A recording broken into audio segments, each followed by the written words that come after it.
Straight talk from Israel. You're listening to Israel News Talk Radio.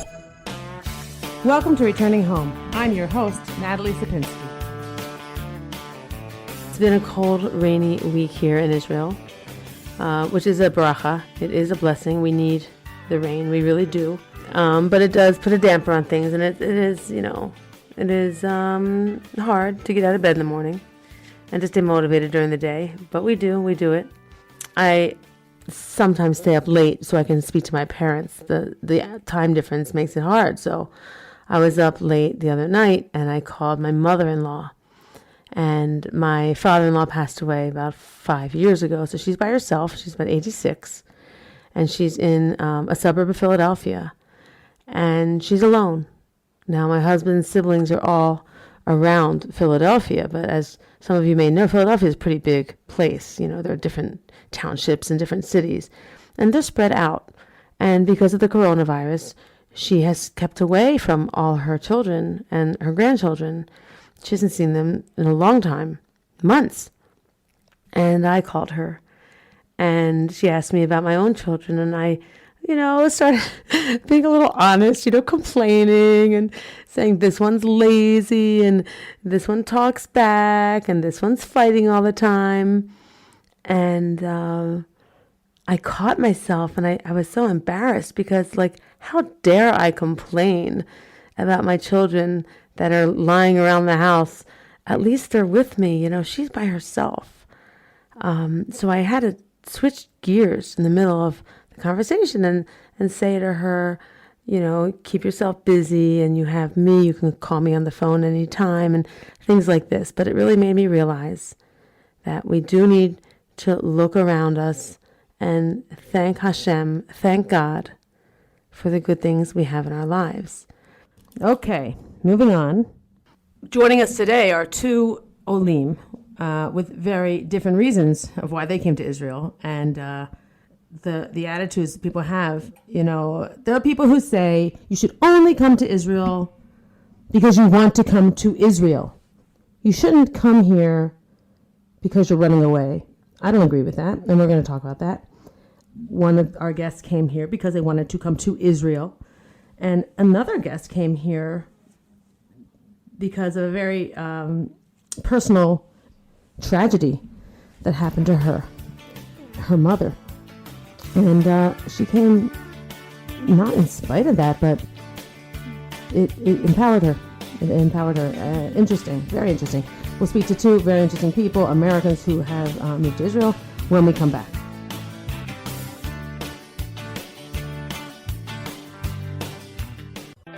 The return of the Jewish people to the land of Israel was prophesied in the Bible thousands of years ago and is coming true today. Shalom. Join me, Josh Wander, on Israel Unplugged. Listen in as we delve into the spiritual and physical aspects of the Jewish return to Zion.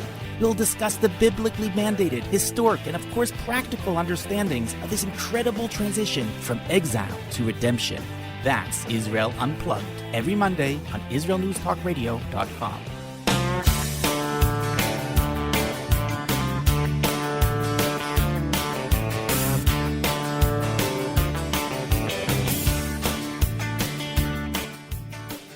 Welcome back to Returning Home.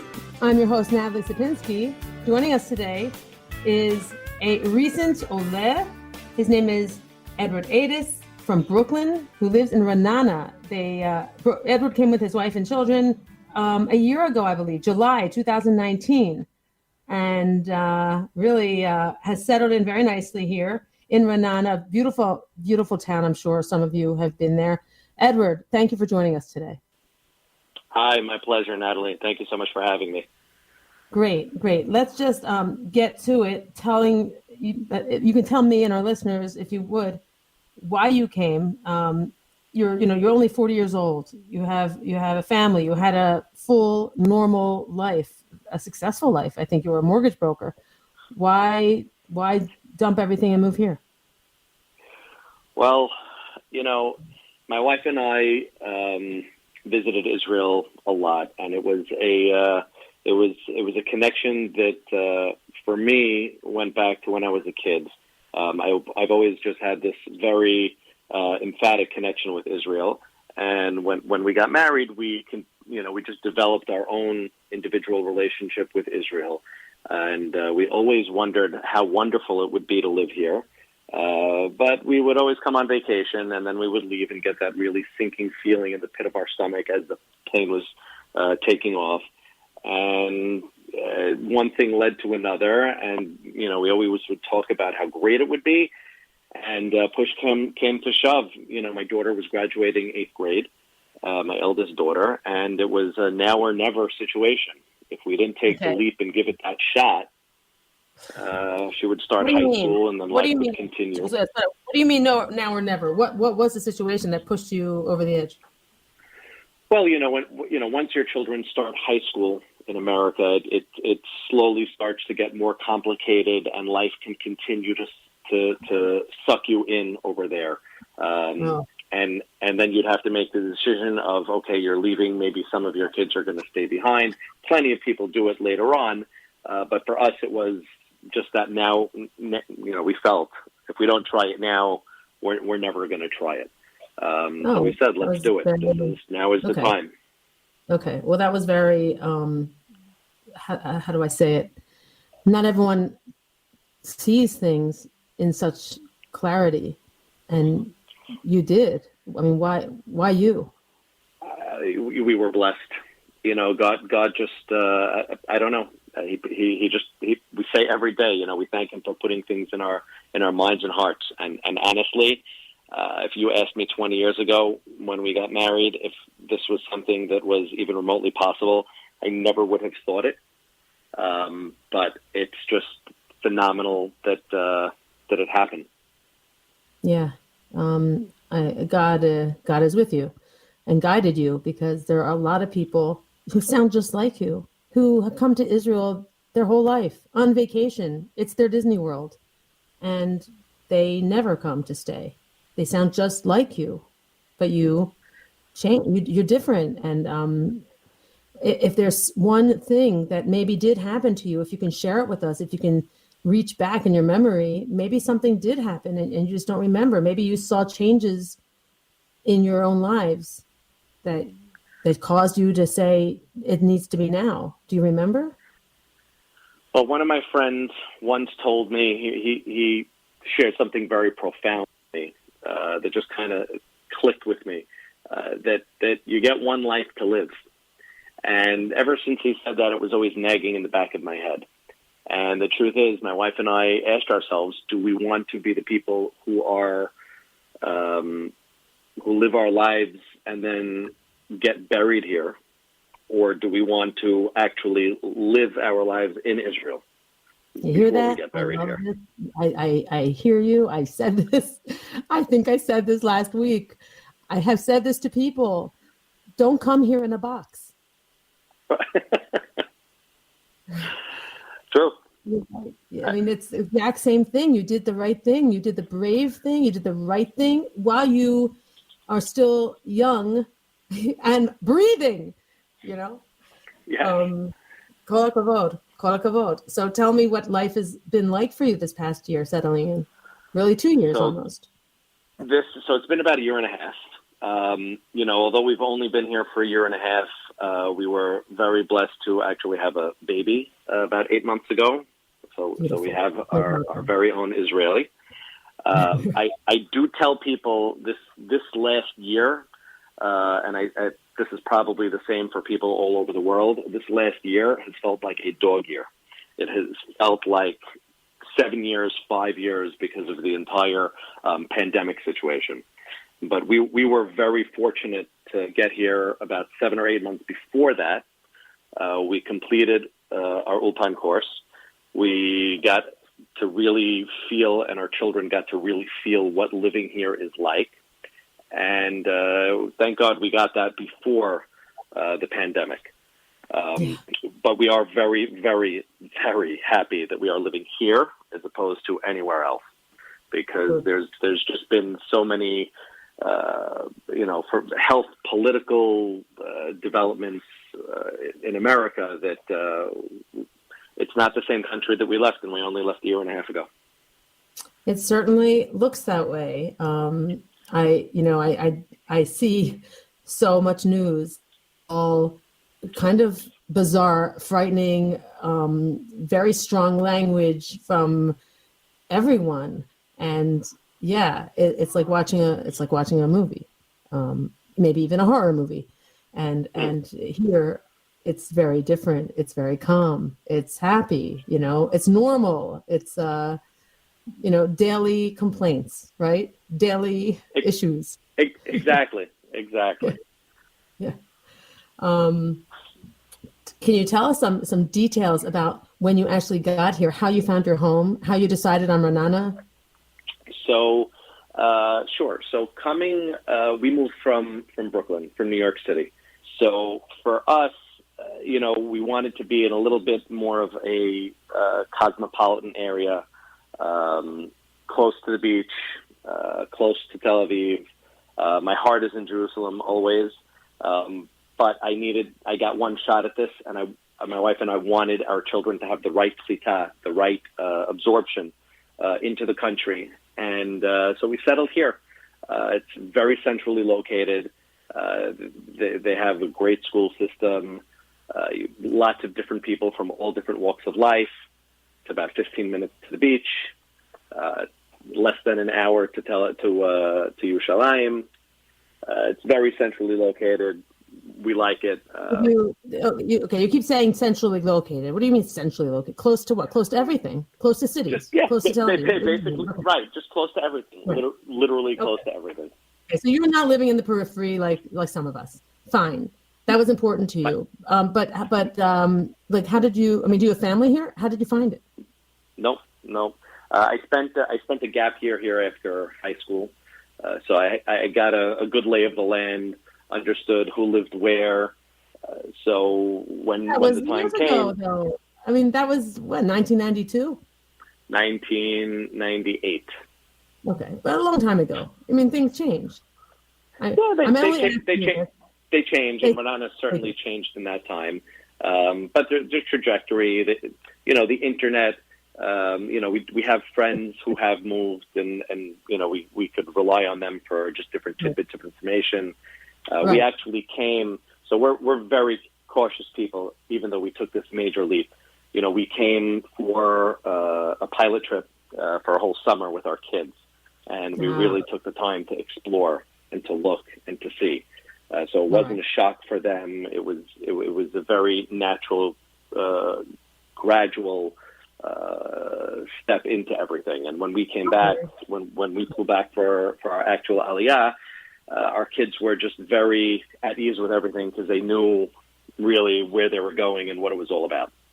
All right, so you had that benefit. That has been eliminated for most people today because of the coronavirus and all the restrictions on travel. But that does not mean moving here without a pilot trip is scary. I didn't do a pilot trip. Many people don't do such things. They just come and make their way day by day, one foot in front of the other. And I just literally welcomed a family yesterday from Brooklyn that we know who just made Aliyah. They landed yesterday, and they did it. And they're in quarantine, and they're here. It worked for them. Right, and it needs to work for them, and it needs to work for all of you listeners out there who want to make Aliyah, because there are just some today is just a different world than it was a year ago. So don't worry about not being able to do a pilot trip. That is not a reason not to come. What I will say to everybody listening is, and people just don't understand this unless they've made Aliyah. From the moment you decide to make Aliyah, God is literally with you, and you see the miracles happening the entire way. He's got you. He just makes it happen. The most impossible problems. You have like 1 minute. You have 1 minute, and if you want to leave everyone with a message, I don't want that to be it. Okay, that when he's, and I'm sorry if I'm if this isn't what you mean, but Edward is not saying God will take care of you. You don't need to do anything. Edward, what are you saying? Oh, no, of course not. Oh, no. You have to invest, and you have to do your best, and it just happens. Problems come up, but there's always a solution. The door just opens, and wow, there in front of your face is this fantastic solution you can jump on. That's right. One foot in front of the other. Fantastic. That's what you mean. Yeah. You move forward. Yeah. You'll find your friends. You'll find your support. Yeah. And the communities here are growing, and you're not going to be alone here. For sure. Thank you. Thank you. Thank you for sharing your story. We need to hear that. We need to hear from people all over the country. We've got to go. Thank you for joining us. Any of you who have questions, please contact me on the chat, and I'll send those questions to Edward. He can be your rep in Ra'anana. Hi, everyone. This is Andrea Siminto from Jerusalem, inviting you to drop everything and join me on my show, Pull Up a Chair. We'll visit this week's quirky stories, meet fabulous guests, and discover my Israel. Together, we'll laugh, shout, and explain the topics that make us say, hey, we've got to talk about that. So get comfortable and pull up a chair with me, Andrea Siminto, every Thursday on Israel News Talk Radio.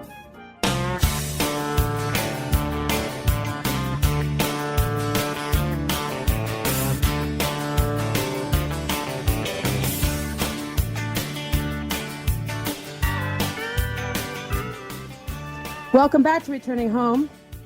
This is Natalie Sapinski speaking. That was a great talk with Edward. I don't meet so many people from Ra'anana, and I'm glad we got someone. Not everybody lives in Gush Etzion and Beit Shemesh. There are people all over Israel from all over the world, and we got to get to them. Joining us now is a woman from actually Gush Etzion, Adina Mark Capone. She is a success story. This woman is amazing. She, I think, just started a magazine for brides. She does weddings. She does events. She is gorgeous. She looks like a model herself. Adina, are you here?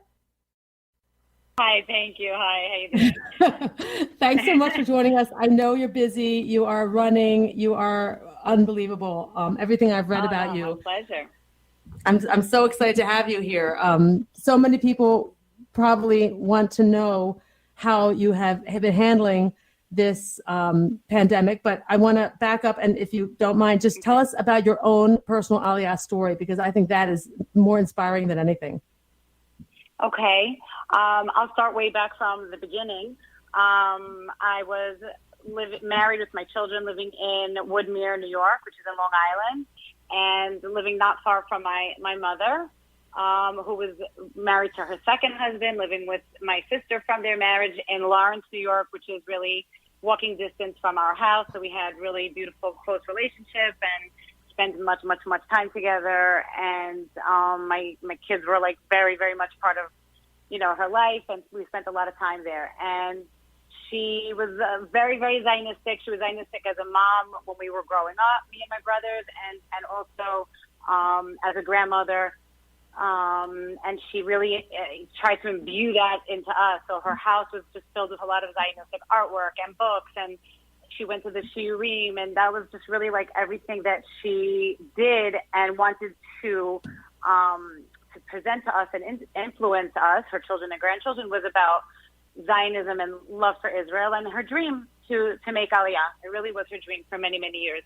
And in the year 2000, it finally became evident to her and to her husband that for a lot of reasons it was the right time. And they planned their Aliyah. They planned their Aliyah for the end of August of 2000. So for them, it was a very, very good time. For us, it was not great. I was already expecting another child, and we really didn't want to see them go. And also, it was the beginning of the Intifada in Israel.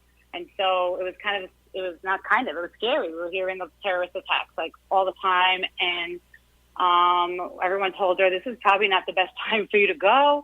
And she said, no, this is the best time to go, because they need us. They need support, and they need people to come. And they need, they need to have the love and support of people that they can't keep us away.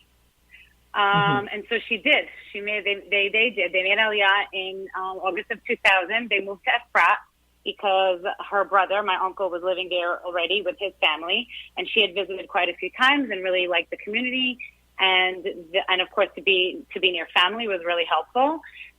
She had already, come to check things out, like schools for my sister, who was 12 at the time, and of course to find homes and to settle themselves in with whatever they needed for their aliyah. So she was very comfortable with the decision to come to Efrat. So it was very hard for us to part with her, and she, left with the message like, I'm paving the way for you. Don't worry. You're going to see how great life could be there. We know you're so comfortable in Woodmere, New York, in the 5 towns, which we really were. We were very comfortable. We were very happy. We didn't really have plans to make Aliyah, although we loved Israel. We were supportive. We were Zionistic. We wanted to come and visit as much as possible and donate and do whatever it took, but we really weren't planning on making Aliyah. And she said, we're going to pave the way. You're going to see. We'll find a place that you like. Maybe it won't be Efrat, but maybe it'll be Jerusalem. Maybe it'll be Renana, whatever. We'll find you a place. I'll pave the way. And so that was in August of 2000. She had a beautiful, wonderful year of Aliyah, making a lot of friends, going to Ulpan, spending a lot of time settling my sister in with all of her, academics and social aspects, and really just enjoying the land. She loved it. She loved going to shiurim. She loved meeting people. She loved being able to just go all the time, whenever she wanted, to visit her friends in the old city, to go to Hebron. She went to Kever Rachel on a regular basis. And despite the intifada that was around them, with lots of scary things happening and of course, deaths and injuries, she just really was so happy to be there and was so proud that she finally did it. And then on May 29th, of 2001, which is about 9 months after their aliyah. It was actually the day after Shavuot. In Israel, it's called Isru Chag. It's sort of a Sunday day off here in Israel, which is kind of rare. There's no school, there's no work, but it's actually not a holiday. So it was a nice opportunity for her and her husband, and they wanted to go into Jerusalem and spend a day and visit friends. They had picked up some trampists. I guess like the English word for that is hitchhikers, but in Israel it's pretty common and safe. So it's okay. And they made their way to Jerusalem, but only about 5 minutes into the trip onto the main highway road out of Efrat, they were driving, and my mother was sitting in the front passenger seat while her husband was the driver. In the back seat was actually my brother, who was single at the time and came to visit her, plus 2 other trampists. One of them was a 19-year-old young girl doing her national service here in Israel. And a car came driving behind them. It's a 1-lane in each direction highway, and it was a seemingly Israeli car because it had Israeli license plates, but it was actually filled with terrorists who opened fire on their car, shooting them from behind and then passing them on the driver's side and continuing to shoot. And again, as they passed them, shooting in the front windshield. And that shooting caused her husband, who was the driver, to be covered in his face with shrapnel and glass, so he could no longer see, he couldn't hear, he couldn't drive, he could barely talk. Somehow the car just stopped in the side of the road where there was like a barrier, pretty safely. In the back seat, my brother was shot very seriously twice in his back shoulder. The 19-year-old National Service volunteer, young girl named Esther, was killed, and my mother as well was shot in the back and killed. And they both were buried here in Israel in the cemetery in Gush Etzion. I'm not sure what point you want me to get to next. I mean, okay, so this was only the first year she was here, right? Yeah. All right. You came after. So I mean, we were we got that phone call and we came for the funeral, and we stayed for the shiva, and we stayed even past the shiva just to take care of stuff and put things away in her house. And, of course, my sister was 12, so I was really, just taking care of things for her. My brother's injuries also, it was hard for him to travel, so we just stayed a little bit longer to settle things. And that experience of the Shiva and of the funeral and the Shiva and staying here just really, really touched us deeply, connected us very much to the land and to the people, and certainly to the community of Efrat. We experienced things that we didn't know existed. We didn't know that, strangers, came to respect and to memorialize someone that they never knew, but that they were so touched, and they were also, triggered to action. They did so many Zionistic things I could get into in terms of what they did. And what did you end up doing? Did you go home or did you stay? So we went home. We went home. I took my sister with me that summer. Actually, she spent the summer with me in New York, and then she came back in September for school, and it triggered our desire to make Aliyah. It took us a few years. We had a life, we had children, we had a business, we had a house. It took us a few years to get our act together, but we made Aliyah in 2004, and we decided that was our response to what happened to my mother, that we were not going to be scared away or turned away. We were going to come and multiply. I had another baby here. I named her after my mother. and shortly after that, a lot of my family, like first cousins, my mother's nieces and nephews, who she's very, very close with, also made Aliyah in response. So that is amazing. I just want to jump in. That is a beautiful response, a strong response, and that's what I want everyone to hear. I was speaking last week. I got lost in the Jordan Valley. I drove by accident to an Arab village, and I was telling people, I wasn't scared. I had my weapon. It's not scary here. It's just different. Now you had, if I may say, a reason to be scared, but it didn't scare you away. It did the opposite. Right. I don't say that sometimes we're not scared driving on certain roads, going certain places during certain periods when there's heated, I live here in Afar, I live in Gush Etzion. We've been through the stabbing intifada. We've been through the kidnapping of the 3 boys. We've been through a lot since then, and a lot of things in between. And there are scary moments. But what it did was it just connected us to that this is where we want to be. Even when it's scary, it's right. Better to be here than to be somewhere else, far away, and reading it on the news or hearing it and seeing things. It's better to be here. It's the feeling of being part of the nation, part of the land, part of the country, and to be connected to it. And yeah, it's a little bit scary. It's scary sending our children off to war and to be guarding our land and our nation. But it's a better feeling than being far away and disconnected. I love it. I agree. And I want you to stay and keep going with our next segment. We got to take a break. Stay with us, okay? Adina, stay with us. Okay. And all of you listening, we'll be right back. We'll be right back.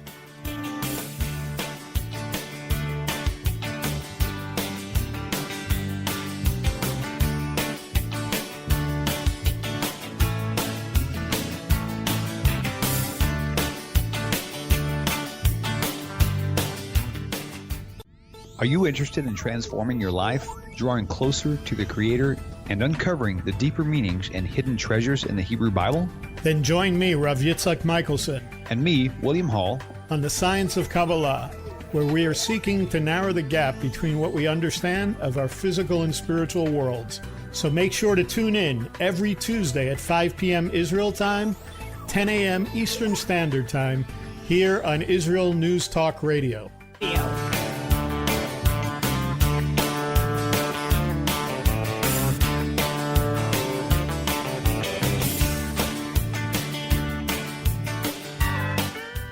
Welcome back to Returning Home. We're still speaking with Adina Mar Capone, who lives in Efrat, and just told us how the personal family tragedy, her mother being killed here by terrorists, actually caused her and her family to come.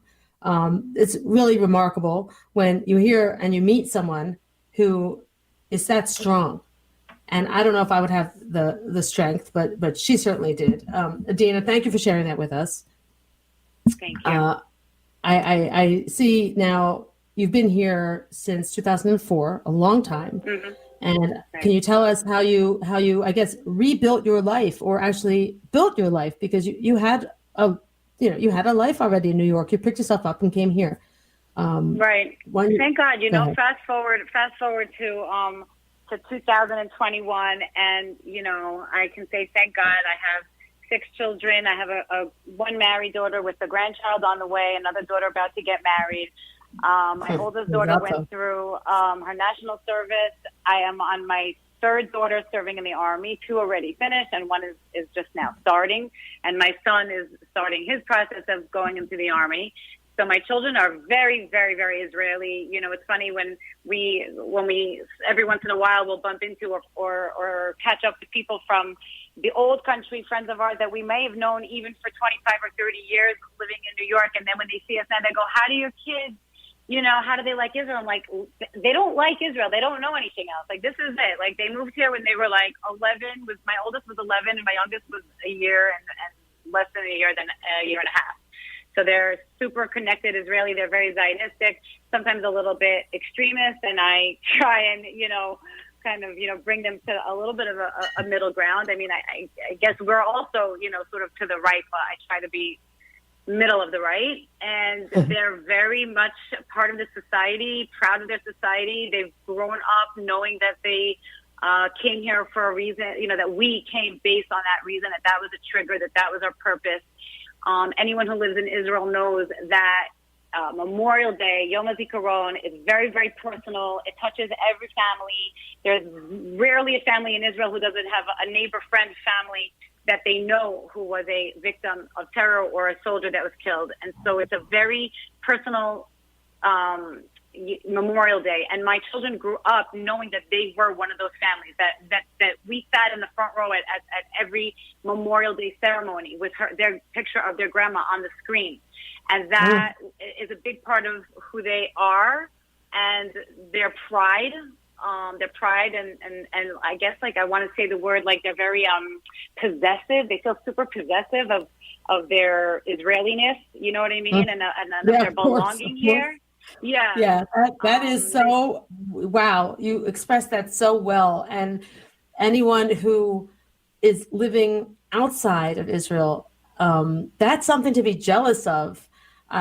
You got it. And you gave that to your children, and I gave it to mine. They have I have no doubt that how they're going to grow up, and you're seeing it. You're right. That's as they get older. I don't know how old your kids are, but as my kids are getting older and they're going into the big wide world, meaning like they're not in their little bubble of living in a frat and being in which it is, you know, it's a bubble. When you live in a frat, when you live in Gush Etzion, there's a certain type of population that lives here, and everyone kind of has the same emotions and feelings, or very, very similar on Yom HaZikaron or on Yom HaAtzmaut.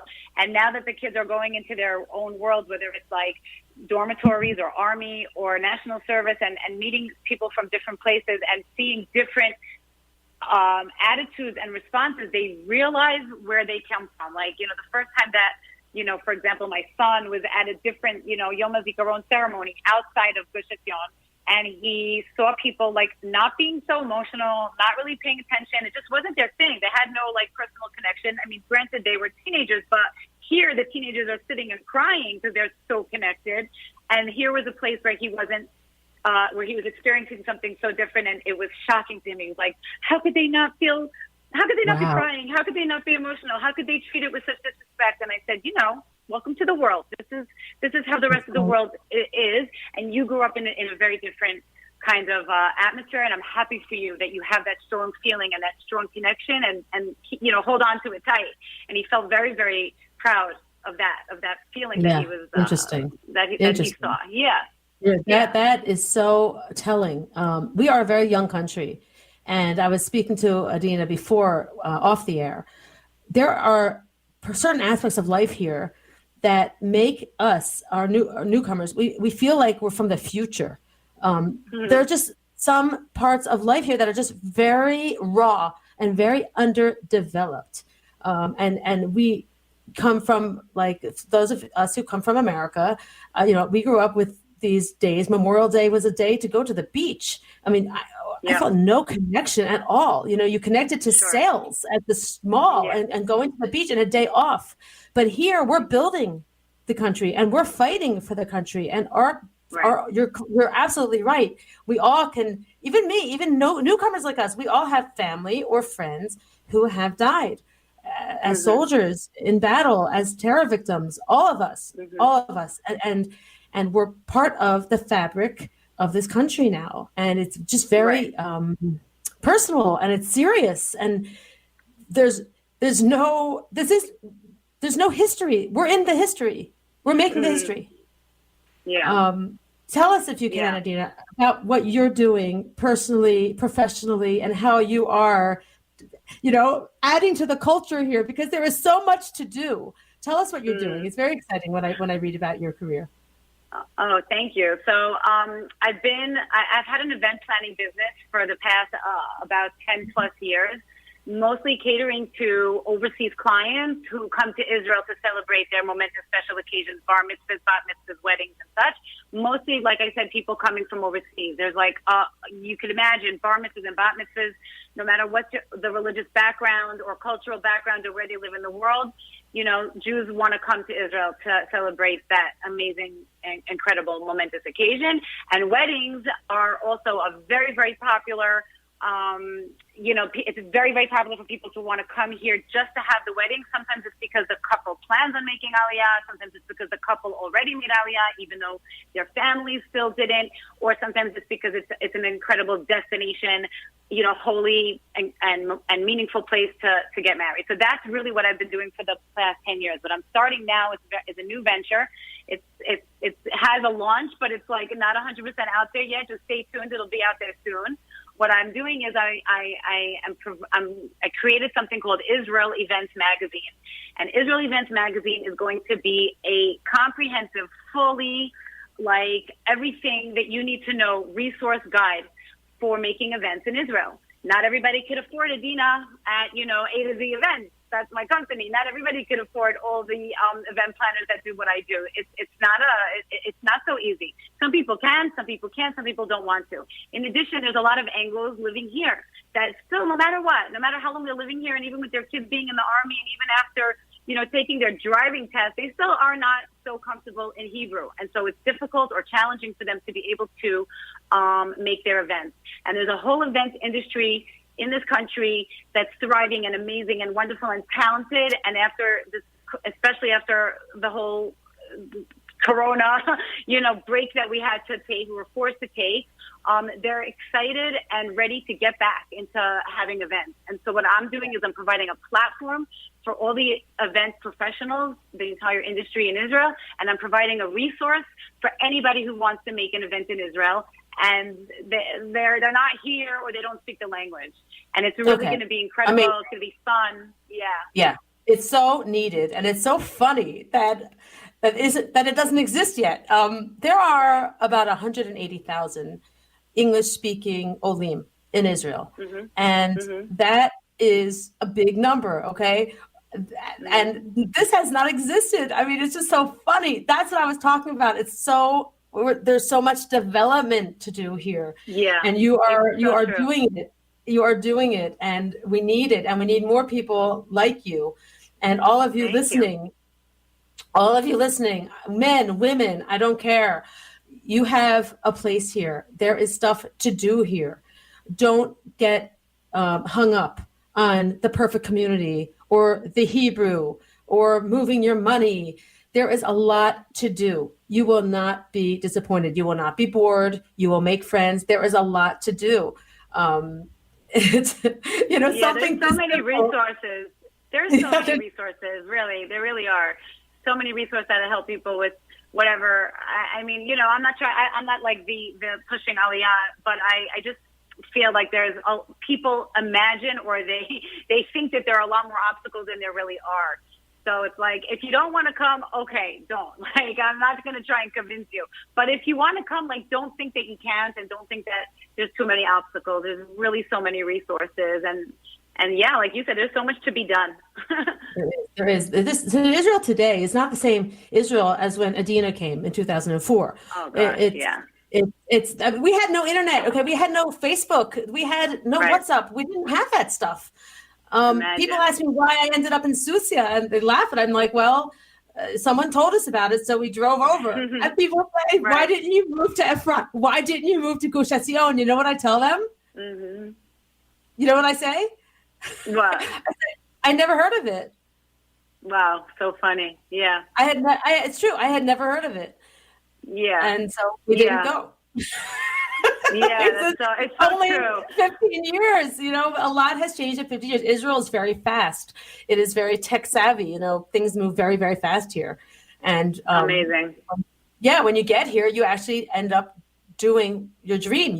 I'm sure you're working your dream. I mean, you are turning people's dreams into reality. Right? I'll tell you what I love. So many things that I love about what we have to go. We have to. Oh, I talk too much. I'm sorry, Adina. Thank you so much. That's okay. It's okay. I just want everyone to know that they can make beautiful events here. They can come to Israel, and there's nothing subpar to what they're going to have here as if they would have it at home. And it's so meaningful and so beautiful. We'll take good care of you. Great. I'm going to put that in the summary. Thank you. Thanks, Adina. Okay.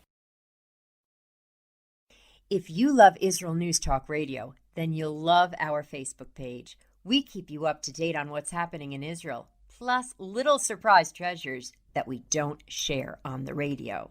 Go now to follow us on Facebook. Just look for the Israel News Talk Radio Facebook page, and don't forget to subscribe and follow us by clicking on the like button. We post great stuff there that you'll want to share. Israel News Talk Radio on Facebook and Israel News Radio on Twitter. If you're hearing this message, everyone else can too. Advertise with Israel News Talk Radio and get your message out to people. We'll build a personalized package for you. Contact advertising at IsraelNewsTalkRadio.com. Straight talk from Israel. You're listening to Israel News Talk Radio. Hey, this is Jake in Anchorage, Alaska, and I love listening to all the super interesting interviews and up-to-date information on what's happening in Israel. Hello, this is Anna King, originally from London, now living in Israel. And what can I say? Israel News Talk Radio is my cup of tea. My name is Bhaskar. I'm from India, and I love listening because you get to know the truth and wonderful voices from this lovely country. Mom! Okay, wait a minute. Hi, this is Chava Dax, and I'm calling from the rolling hills of Ma'ale Adumim, just north of Jerusalem. I always listen to Israel News Talk Radio to get all the latest news and commentary and to keep me up to date every day. This is Sarah Dax from Ma'ale Adumim, and I'm 12. I wish Israel News Talk Radio was boring so my mom wouldn't listen to it all the time. Mom! You're listening to Israel News Talk Radio. News, opinion, and more. You're listening to Israel News Talk Radio.